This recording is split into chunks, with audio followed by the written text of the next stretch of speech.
Over the past few years, we've seen a couple million new people sign up to deliver food for DoorDash. And at this point, there's really no doubt that DoorDash is one of the top delivery services out there to work for. But you might be wondering, just how much money can you make driving for DoorDash? So in this video, we're going to answer that question. I'm Harry, founder at the Rideshare Guy, and actually signed up to deliver for DoorDash all the way back in 2015. So I've been at this for a while. But before we dig into how much money you can make, let's talk about how the pay system actually works on DoorDash.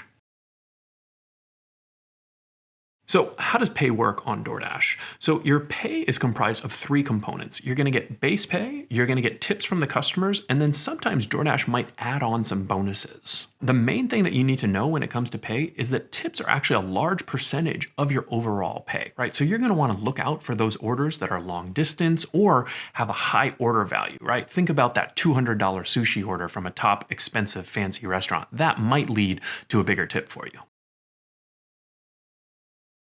Like a lot of other services, they do a weekly direct deposit to your account, but one of the things that I love is that they also have a fast pay option. So at the end of any job or at the end of a day, you can actually cash out your money instantly to your bank account. You might pay a small fee up to $2 with DoorDash, or you can sign up for their Dasher Direct card, and that allows you unlimited cash outs and no fees.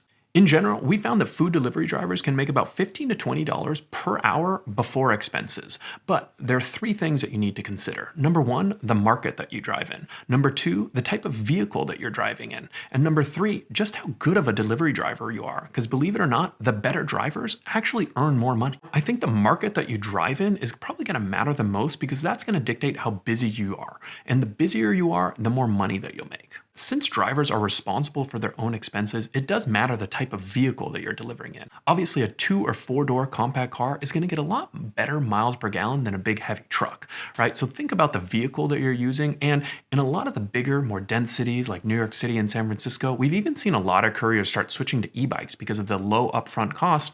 And obviously, there's no gas required there.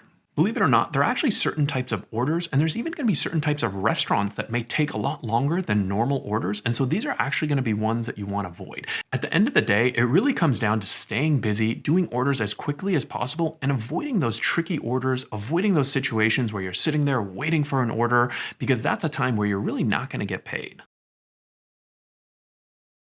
Let's talk about some ways that you can actually earn more money as a DoorDash driver. You're really going to want to focus on turning orders over very quickly. DoorDash doesn't pay drivers a fixed hourly wage, so the incentive is really all on you to get the orders quickly, efficiently, and then deliver them in a timely manner. Because the more deliveries you can do per hour, the more money you can also make per hour. Historically, drivers have averaged about 1.5 to 2 deliveries per hour, so if you can be in that range or even better, you'll know that you're going to actually be earning a lot more than the average driver.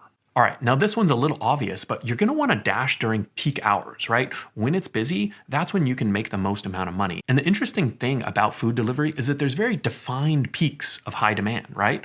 Lunch, dinner, holidays, even Sundays. These are 4 of the busiest times. So you're really going to want to plan your schedule around those times if you're looking to maximize your money. Another consideration is that you really want to work in areas that you're familiar with. As a dasher, you're not paid for sitting in traffic or waiting at a restaurant, right? So you want to work in areas that you're familiar with. Once you get a little bit more advanced, you can start expanding the areas that you work, taking new orders, looking at different restaurants. But to start, keep it simple. So every order is not built the same. As you start to get more experience, you'll see that certain restaurants, even certain delivery locations are going to be a lot tougher than others, right? And if it takes more time or if you have to wait at that restaurant, that's going to cut into your hourly earnings. So you can actually start to be more selective with the orders that you take, especially if you're driving during times of high demand, right? Maybe you know that mega apartment complex down in the south of the city is always a huge hassle and you can never find the customer. Those are actually going to be orders that you want to avoid. You'll want to focus on the high-paying orders that you can turn over quickly, right? Because it really, at the end of the day, it's all about speed and efficiency as a dasher,